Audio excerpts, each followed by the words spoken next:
Thank you for joining us for the Make Jesus Known podcast. We get to go a little bit deeper into Sunday's sermon and talk about how we can apply it to our everyday lives where we live, work, and play.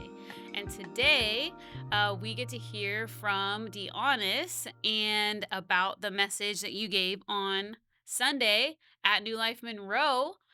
So tell us a little bit of a gist of what you shared about at Monroe.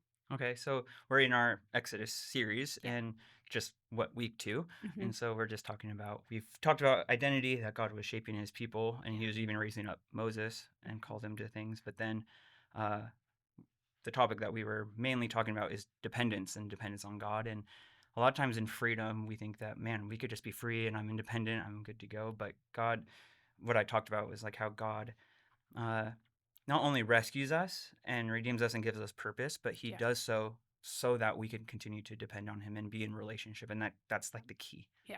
Yeah. is relationship with him. That's so good. That's so good. I am curious. Last week we kind of started, like you said, we started the series talking about kind of the rescue stories. And I was curious. I don't know that I've heard your rescue story. So what is a rescue story that you could share? Yeah.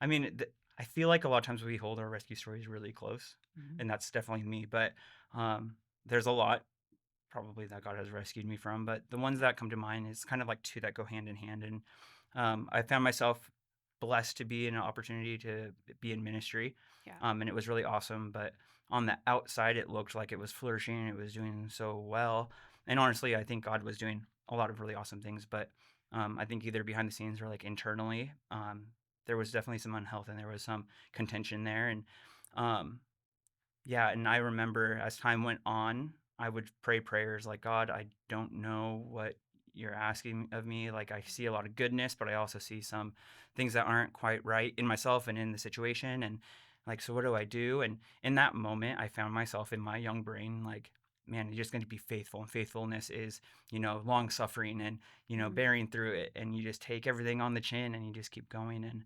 But at the same time, I'm praying, God, God, would you rescue me? God, I don't know what to do. Would you give me a sign? Would you, I think we all pray prayers like that. God, Yeah. clarify, make it clear, Yeah. give me something. But I didn't really, either I didn't have the faith to trust what God was saying to me, or I didn't really understand what he was saying. Yeah. Um, but God, in his goodness, he brought that season of ministry for me to a close.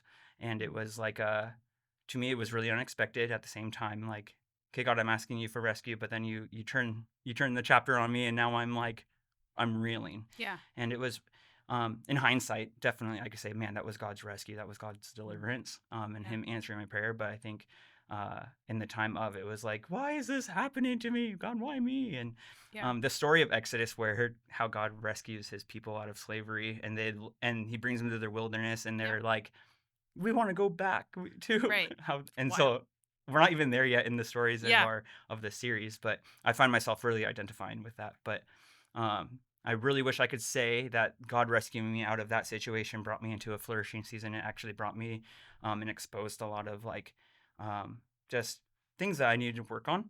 Sure. And I was in a season of pretty big depression and loss of identity, and struggled with like my purpose. And God used that downtime in hindsight to really reestablish me Yeah. who I am and what He's calling me to, or what He's the calling that He has on my life. And in that downtime, I found myself going back to, I like to make it the season of like going back to fishing, kind of like Yeah. Peter after Jesus dies, and he's like, Yep. well, what do I do? I guess I'm just going to go back to what's familiar, what I know, what's Yep. comfortable. And for me, that was working on cars. And it was a place for me to hide, still make have a job or whatever. But in that time, God was really working on me, on where I was finding my identity, what I found my value in. And in that whole time, God was bringing a lot of healing, a lot of clarity. But then He also brought me to another opportunity, which is here. But I don't want to make it about like going from ministry to ministry, or Sure. but or saying like the job I was in was wrong. It was more of like, man, God was just using every single moment of my life, I guess. But Yeah. and so like I could look back at the past and say, man, God has really delivered me from the things that weren't healthy or good. But then also He used that taking out to actually take things out of me that weren't It's healthy, good. so that the things that he's asking me to go do, there's health and goodness, because I think that there's blessing in that, but also Yeah. like, and it's good for people. So, uh, I would say that's like a really general gist of a rescue story. Yeah. I love that. There's like so much that you said just Oh, in that story that I think is so helpful. Like one of the things you said was you kept saying like looking back. So almost like that hindsight, like yeah, looking back over what God did in the moment out of the rescue, bringing me into a time where he was then bringing things out of me. And the fact that when you were in it, it sounded like at first you were it's confused, like, brutal. Lord, what is going on? And then you got rescued and maybe it even felt a little bit worse on Yeah, the other side of the rescue of like, oh no, what is going on? This is even worse. Yeah. But then to recognize that all along God was using every single one of those moments to shape and to form you to become more like him mhm. and to draw you. It sound and you didn't say this, but I'm wondering like did it also draw you to learn how to depend on him more and even have more of like a track record where you could trust him Yeah, in seasons of confusion or, not knowing what's going on? yeah. I think I learned that I could be really raw with God.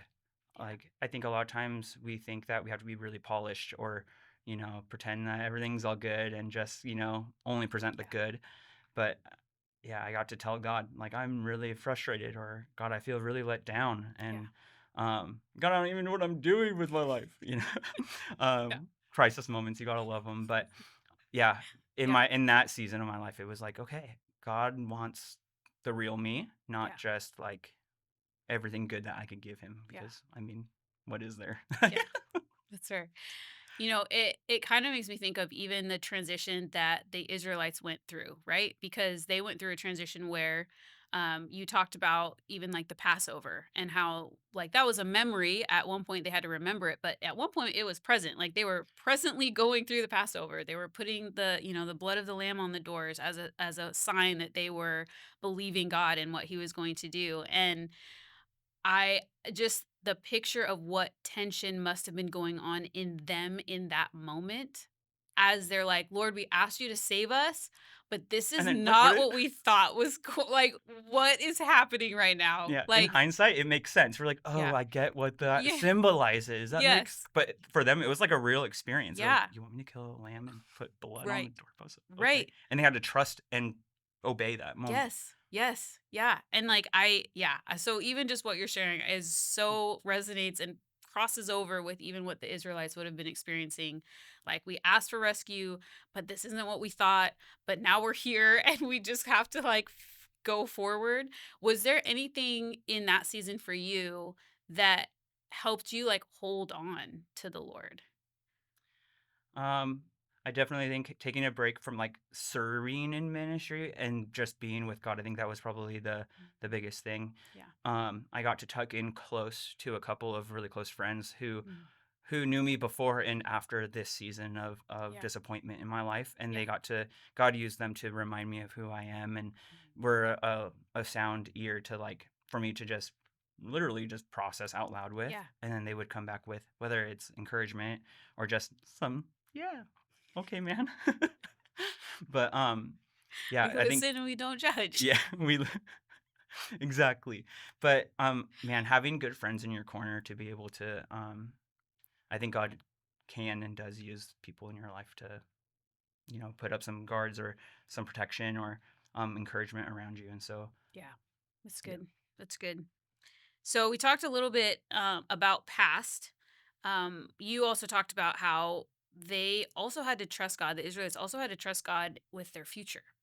And you talked about, you kind of related it to the fact that God asked them to dedicate their firstborn of both their children and then also the animals that they had. And that you felt like it was a way for God to call them to trusting Him even with their future. Can you tell me a little bit about what does that look like for you, like in the day to day? Like, how do you take the things that you don't know how they're going to turn out, but you know they're coming, and maybe fear or anxiety can kind of creep in at times? Like, how do you trust God with your future? yeah. I I I think I'm the type of person. I don't tend to like forecast my life and think about the future. Maybe that's a defense mechanism. Maybe that's maybe that's just really good faith on my part. Uh but now that I'm a dad and Mm, knowing that like the things I instill into my child or how like what my child will be one day doing and how she'll live her life and what she feels like God is leading and guiding her to. Hopefully one day she'll love and serve and honor God with her life. But just thinking like, man, that's going to be the legacy of my life in a sense, you yeah. know? And so but I think when I think about future stuff where it's like, "Oh, man, do I have anxieties about the future?" Um, if anything, it's like I get stressed out about, like, my past, painting my future, Mm, but I don't know if I necessarily, like, fear the goodness of God in my future, if that makes sense. I don't know if I just contradicted myself hugely. I don't fear the to future, but I also let the past but maybe that's me just being do you have an idea of what that looks like in your life? Because I'm like So okay, so I'm gonna so yes, like future, like far off future.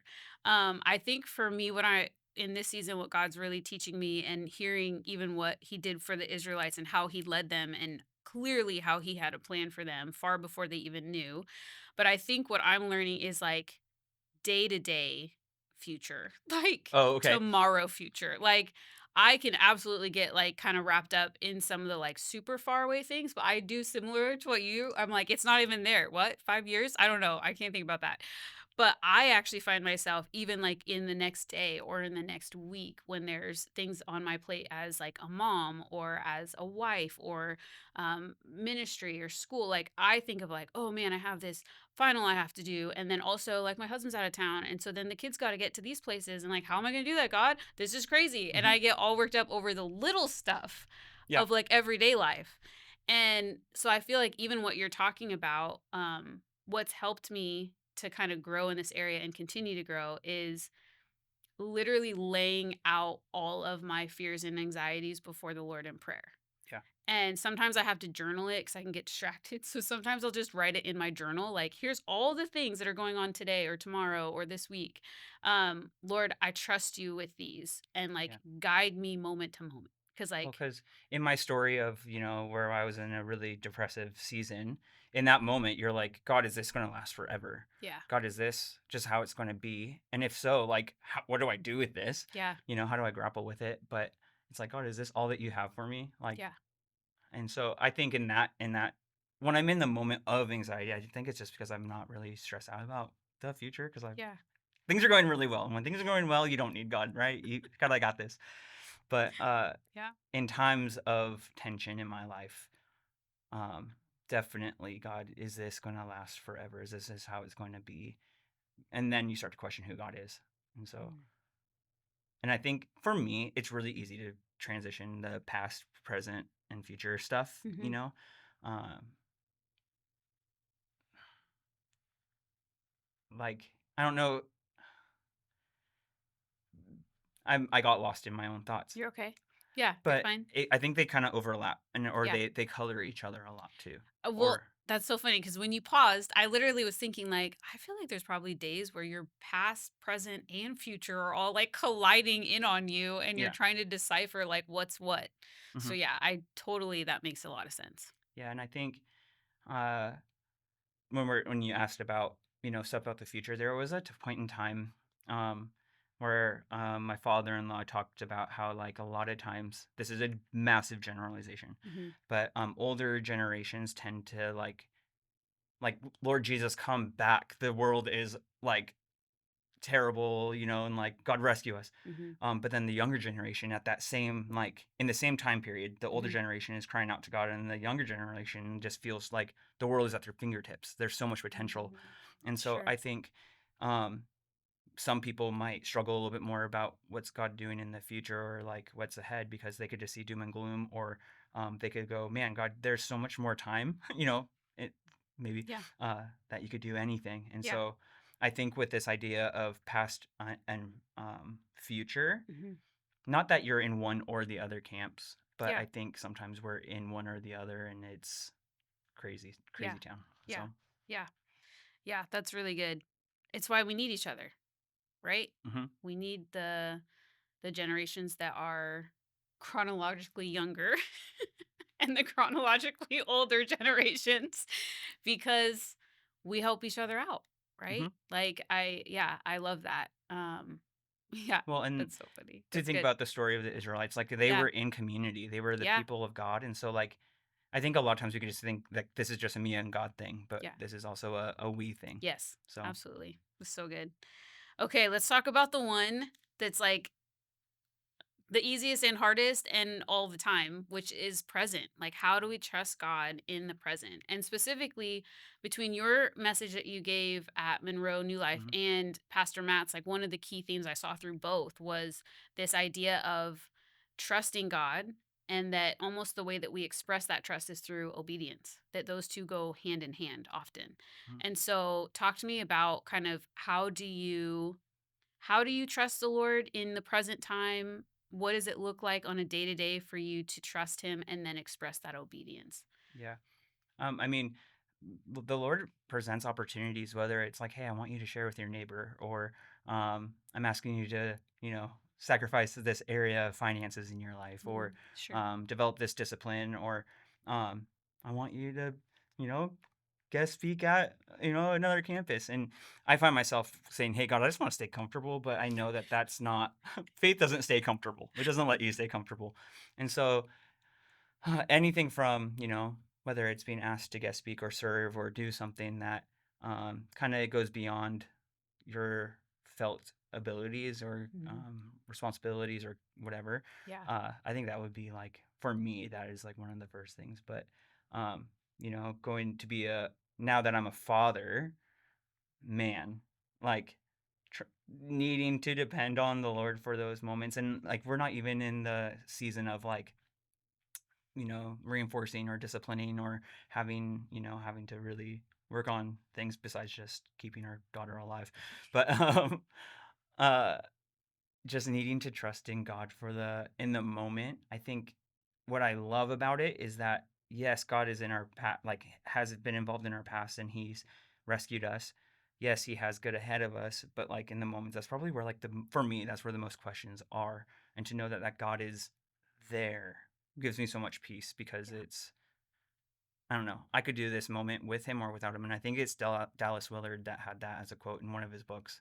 I really wish I could say like exactly where it's from, but it's like, God, I could do this with you or without you. And I find myself praying that a lot or acknowledging that in Yeah. myself a lot. And I imagine I'll probably be doing that as a father now, even more so. Yeah. So, Yeah, it's interesting. I recently heard a message on the Lord's Prayer, oh, and the specific part that it reminds me that what you shared reminds me of is give us today our daily bread, and how it says that the Lord has new mercies for us each day. And the grace of God that we have for today, that the grace of God is not on our past and the grace of God is not on our future. Our grace of God is right now. And so I find myself asking the Lord more often throughout the day, like, Lord, give me the grace to be a present mom when I'm tired. Give me the grace to be a patient pastor when somebody needs something I wasn't expecting. Give me the grace, Lord, to whatever I might have to do in the day, and recognizing that His grace is enough for everything I have for today. But His grace isn't going to carry me into tomorrow. Tomorrow, I'm going to meet with Him again and say, Lord, I need your grace again. yeah. And even Jesus, when Jesus talks about like not worrying about tomorrow, right? That tomorrow has its own worries. Like I just feel like that is really such a difficult and also like encouraging word, because I think in our culture it's really easy to constantly be focused on like the new and the next, but to recognize like actually what the Lord has for you today matters. And you're only going to get today. Yeah, we're not promised tomorrow either. Right. Like, And you so, know? like, I think about the Israelites in the desert, Yeah. where like God is providing manna, right? And Yes. at that in that story, they weren't supposed to hoard it. They're like, Yes. just get what you need, and it was Yes. enough, Yes. Yep. But then the people that held on to it, it rotted and it went Yes. bad. And I think Yeah. a lot of times in our obedience, we could be like, okay, well, I need to overcompensate for that, Yeah. but it's like, no, God provides in the moment what He needs. And I think it's really easy to say that, but in practice, that's the hard part. Yeah. And so I'm like racking my brain, okay, God, what is it that in my real life right here, right now, that God is asking me to trust Him in, where I'm either trying to, you know, take too much of it, or, let that, like, not letting what God is providing be the thing that, I don't know what I'm trying to say. But is what I'm trying to say making sense to you? Because Yes. Yeah. I get what you're I saying. was trying to connect it back to obedience, because Yes. Okay. So, do you have an example? Is there something yesterday or today that you felt like the Lord like kind of gave you that Holy Spirit nudge to do or to respond to that you felt that you did or didn't do? uh, yesterday was it was work from home because I watched my daughter, Mhm. and I think there's always this wrestling match. I have a lot of sympathy for parents to know, like, what they you when you're especially when you're stay at home or a work from home parent. It's like you either feel like a really good parent or a really bad worker, or Yeah. you feel like a really good worker and a bad parent. Yeah. But it's like, how do you be present in the moment? Yeah. And so, um, so like when my daughter's crying or she needs a bottle, and it's like watching the time on that, but I need to finish my role. But I think for me in that moment, it was like, okay, I set out the goal of what I needed to get done for the day, and being Yeah. comfortable with, like, okay, I could set that aside now, Yeah. or I could come back to it, Yeah. um, it needs to be a hard stop, Yeah. fix the situation. But I think being able to trust God in, like, okay, this is just how it's going to go. I'm going to go for it. I don't know how it's going to work out, but I'm going to trust and be all right. And and so I think I don't necessarily have like a God said to do this. I don't Mhm. have that from Mhm. yesterday. Um or like something I could just pull out in my thoughts right now. But Sure. um there's times where I'm sure that there's times where it's like, okay, God, what are you saying to me? What are you asking of me to do? Yeah. Um Especially working with kids on Sundays or on Wednesdays, when it's like, hey, God, what do you want us to do in this moment? How do we, and there, it feels awkward to trust Him in what He asks you, because until like after the fact, you're going to know, like, Yeah. oh, that was good. That was right. Or, Yeah. oh, there's lessons to learn in this. Yeah. So, Yeah. That's good. Yeah, I find that for me with the like trust and obedience thing, again, it's not the big things. It's like all the little things. And so, like, for instance, me and my teenager will get into an argument and I'll feel like so justified in like my stance on what happened and like my perspective. And then I'll get alone with the Lord and he'll be like, let's talk about that. And so there's been times where he's been like, "No, actually you need to go apologize. Like you didn't handle that well." And like he'll is it give me easy for the you to obey in that moment? no, sometimes it's really hard. There's times where it's easier, but most of the time it's usually in a place where I feel like I was like almost blind to my own reactions or reasons for those. And so a lot of times it takes him stepping in being like, "Actually, daughter, who I love and who I love your daughter, like I need you to own that." Or there are times where I'll have a schedule of like, I'm gonna go to bed. Sleep is a thing for me. So I get I think it's a real thing for frustrated. everybody. Yeah. But it's a thing for me when I don't get it or when I plan to have it and then it doesn't work out. Um, and so even this weekend, I felt like I had a plan. I was gonna do this with my girls, hang out with them, and then I was gonna go to bed at a good time because I had to get up early the next day. And I felt like the Lord in that moment was like, I need you to let that go. Like I need you to stay up with your girls. I need you to actually hang out with them longer than you were planning and I will take care of tomorrow. And he did. And it was such an incredible time of just spending time with my girls. Like it's stuff like that where I feel like I don't know about you. I always think sometimes when I hear the word obedience to the Lord that it has this like negative connotation to it of like, oh, it's going to be hard and it's going to be grinding and I'm going to hate every moment of it. Yeah. But I find that when the Lord, he did this for the Israelites, he does it for us today. Like when he calls us to be obedient, it is rarely negative. It's almost in my experience, whenever I have actually done what he asked me to do, there's joy on the other side of it, there's peace on the other side of it, and somehow the to-do list still gets done. And like relationship is Yes. isn't intact. And I think, okay, so like I was in this mindset of like, okay, the here and now, and God asked me to be obedient. It's like, okay, in my calling, or in the thing that, Oh, like, the sure, big yeah. picture of my Yeah. life. But like, man, there's times where the Holy Spirit is like, Dionis, you shouldn't have spoke to your wife like that, or God speaks through my wife to me. Yeah. Don't speak to me like that. um but Yeah. yeah, and it's obedience is when it has to be done in the moment or maybe slightly after the moment, where you're Sure. like you have to have some time with Yeah. God. Like that's what I love about God is that he's not just about the calling on your life or what Yeah. your identity. Yes, he's about that, but Yeah. like also like he's in your everyday moment and like our interrelational relationships or interpersonal relationships Yeah. matter. So whether that's in a family setting, a friend setting, a coworker or roommate setting, Yeah. classmates, Yep. like and it could be a lot of other things, but like I think the everyday, not just like, hey, the everyday decisions of your trajectory of your life, but Right. like in your here and now. Yes. That's So I'm gonna say one last thing, and I have oh, one question for you. oh no. So the other thing I want to acknowledge, just kind of came up as you were sharing, is also like there's enough mercy and grace when we don't respond to his ask in the moment. I think because of Right. Jesus. Like Jesus did all the things right. So like he gave us a lot. No, I really do. Like I feel like there's also been times, probably more often than the alternative, where I felt like the Lord asked me to do something. I didn't do it for whatever reason. And then I have to go talk to my dad about it. Hmm. Like I got to Yeah, go talk to dad and be like, yeah. my bad. Missed that one. And I feel like even when we recognize that we've maybe missed a step or when we didn't respond in the moment, to recognize that we serve a God who is gracious and merciful and just asks us to come back to him Yeah. and talk to him about it. Oh yeah. Not going to the shame storm, not going to the pride storm, like just own it and like meet with him. So my ask of you in this moment, D, is what would you say to the person that may be listening Mm. that really struggles with trust and depending on the Lord? How would you encourage them?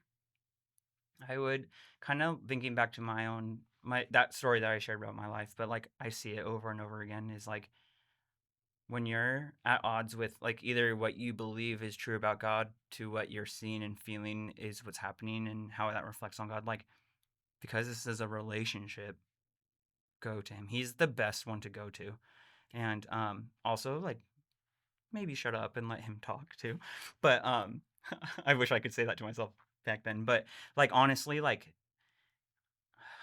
man, I think about this past, future, present, where I think a lot of times we get hung up in one of those arenas, maybe multiple times or in different times of our life, we get hung up in those. And I think if someone's having a hard time trusting God, I would say, hey, is there something from your past that is not reconciled between you and God? Maybe you've been praying for something and it didn't go the way it should, or you're suffering a loss, and like, why would God take someone away from me or do that, this or that?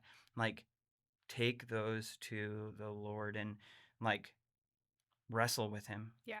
because this is a relationship, and sure it hearing God is hard, and I can't say like God will speak to you this way, but like man, through the day in and day out wrestling with God, you will receive an answer. You will find like receive that peace or that understanding or um the ability to maybe even let it go. I'm sure Yeah. that it's a nuanced thing Yeah. or like a case by case.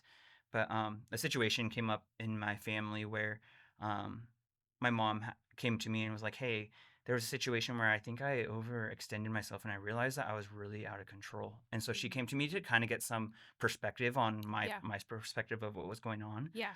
And like for her to humbly come to me and like ask for insight, like she genuinely was asking for Yeah. it. And so like I was able to be like, hey, there wasn't anything in me that was offensive, but I could see how there was other. And so I was like, maybe you need to go talk to this person Yeah. or that person or maybe review in yourself. Like, Yeah. and so if you're wrestling with trusting God, I would say like there's if you're and it's kind of weird to think about, but if you're having an issue with trusting God, there's probably an issue with obedience and maybe something that he's asked you of or obeying or trusting who he says he is. And so like Yeah. go to him. And Yeah. then if you have a hard time with that, then like find a really good trusted friend that could Yeah. tell you what's what or sit in the puddle with you. And Yeah. yeah. I love that. I love it because it just reminds me of the promise that like if you draw near to God, he'll draw near to you. If you knock like and seek him with all your heart, like you will find him. Hmm. And so, and even the same picture of Jesus knocking at the door of our hearts and wanting to be let in. And so knowing that it's like a mutual coming together, and that we get to do that and he Yeah. gets to teach us. and help us. That's so good. Thanks, Dee. Yeah. So thank you so much for joining us for the Make Jesus Known podcast. You can find this podcast on all of the main areas, also on our website. And we are so excited to see you again next week.